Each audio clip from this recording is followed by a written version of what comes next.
पूरे देश का किसान आज आंदोलित है। देश के करोड़ों किसानों की एक ही मांग है कि ये काला कानून वापस लिया जाए और अपनी इस मांग को लेकर पंजाब में, हरियाणा में, उत्तर प्रदेश में, राजस्थान में, कर्नाटक में, केरल में, तमिलनाडु में, बिहार में, पूरे हिंदुस्तान के अंदर लाखों लोग सड़कों पे उतरे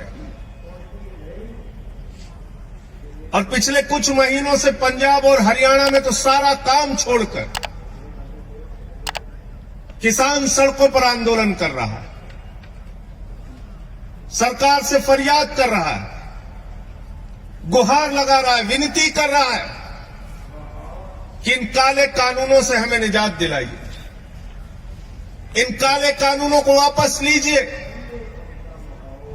लेकिन ऐसी क्या जिद है, ऐसी कौन सी मजबूरी है जिसकी वजह से मोदी जी की सरकार ये काला कानून वापस नहीं ले पा रही? और वो मजबूरी मैं आपको बताना चाहता हूं। जब पार्लियामेंट के अंदर ये बिल आया, ये काला कानून आया, मैंने उसी दिन कहा था ये कानून किसानों के हित में नहीं है, बल्कि ये कानून हिंदुस्तान के करोड़ों किसानों के डेथ वारंट पे मोदी सरकार ने साइन किया है और इसलिए हम इसका विरोध करते हैं। और हमने पार्लियामेंट के अंदर माइक तोड़ा था, मुझे निलंबित कर दिया गया। पूरी की पूरी भारतीय जनता पार्टी ऊपर से लेकर नीचे तक रो रही थी, संजय सिंह ने तो माइक तोड़ दिया, संजय सिंह ने तो माइक तोड़ दिया। अरे आज तो तुम किसानों की हड्डियां तोड़ रहे हो। मुझे निलंबित किया गया तो तुम्हारी सरकार को भी निलंबित किया जाना चाहिए।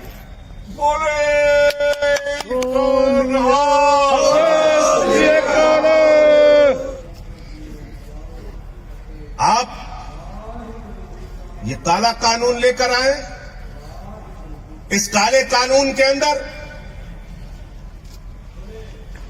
एमएसपी की गारंटी का एक शब्द नहीं। मैंने पूछा इसमें एमएसपी की गारंटी कहां है? बोले साहब मोदी जी ने भाषण दे दिया, आप मान लीजिए।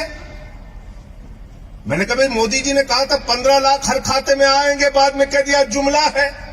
मोदी जी ने कहा था 2 करोड़ रोजगार हर साल मिलेंगे, बाद में कह दिया जुमला है। मोदी जी ने कहा जीएसटी से देश में दूसरी आजादी मिल जाएगी, बाद में राज्यों का शेयर नहीं दिया। मोदी जी ने कहा था इस देश के अंदर नोटबंदी से देश की तकदीर बदल जाएगी। अब नोटबंदी के फायदे हमें गिनाना तो दूर की बात है, जो नुकसान हुए उस पर बातचीत करना नहीं चाहते। मोदी जी तो थाली के भी फायदे गिनवा देते हैं, ताली के भी गिनवा देते हैं। मोदी जी के भाषण से एमएसपी की गारंटी नहीं मिलेगी। अगर मुझे एमएसपी नहीं मिली, न्यूनतम समर्थन मूल्य नहीं मिला, तो महेंद्र गोयल जी अगर मैं किसी जज के सामने जाऊंगा तो जज साहब कहेंगे कानून में कहां लिखा है बताओ। और तब मैं अगर कहूंगा कि मोदी जी का भाषण जज साहब आपने नहीं सुना, तो वो हमारी याचिका लेंगे और उसको कूड़ेदान में डाल देंगे। कहेंगे कानून से एमएसपी मिलती है, भाषण से एमएसपी नहीं मिलती, भाषण से एमएसपी नहीं मिलती। दूसरा, आपने इस कानून के अंदर कॉन्ट्रैक्ट फार्मिंग की बात लिखती, यानी किसान को उसके ही खेत में पूंजीपतियों का गुलाम बना दिया जाएगा। इस कानून में आपने असीमित भंडारण की छूट दे दी। इसका मतलब हिंदुस्तान का कोई भी पूंजीपति, अडानी और अंबानी, सस्ते में किसान से गेहूं खरीदेगा, सस्ते में किसान से धान खरीदेगा, सस्ते में फल खरीदेगा, सस्ते में सब्जियां खरीदेगा और सबका भंडारण करके अपने बड़े बड़े कोल्ड स्टोरेज में रखेगा।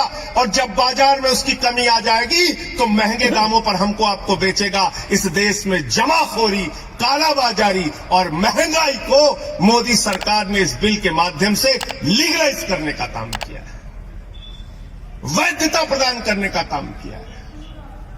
आप कहते हैं ये बिल किसानों को समझ में नहीं आता।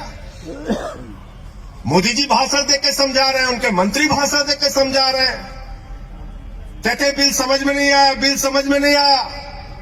अरे मैं तो ये कहना चाहता हूं, किसानों को ये बिल समझ में आ गया है, ये आपकी प्रॉब्लम है।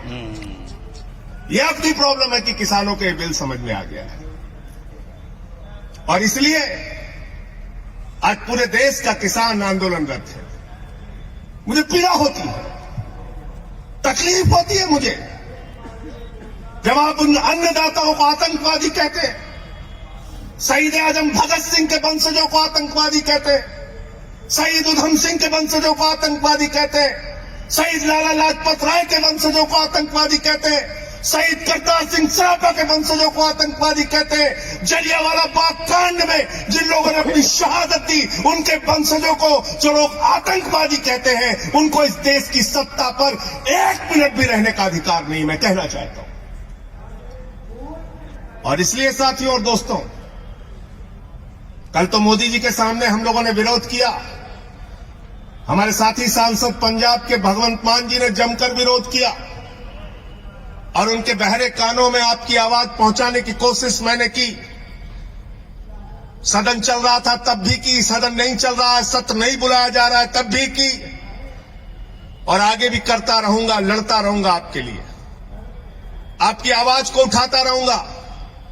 क्योंकि हमारे नेता अरविंद केजरीवाल जी ने साफ तौर पे कहा है, आम आदमी पार्टी का एक एक कार्यकर्ता सड़क से लेकर संसद तक किसानों के मुद्दे पर उनके साथ रहेगा। लाठियां भी खानी हो, जेल भी जाना हो, आपकी सेवा भी करनी हो, एक कार्यकर्ता बनके, एक सेवादार बनके आपके साथ मजबूती से खड़ा रहेगा।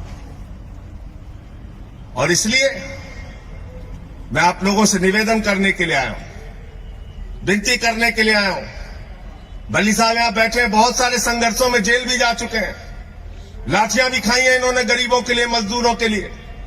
महेंद्र गोयल जी हमारे विधायक जी हैं, कई दिनों से लगातार यहां पे सक्रिय हमारे कार्यकर्ता हैं साहब।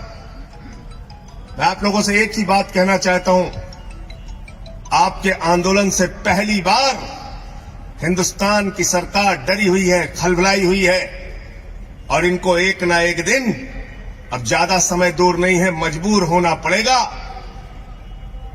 मजबूर होना पड़ेगा आपकी मांगों को पूरा करने के लिए। For more updates, subscribe to our channel, click the show links and enjoy watching the videos.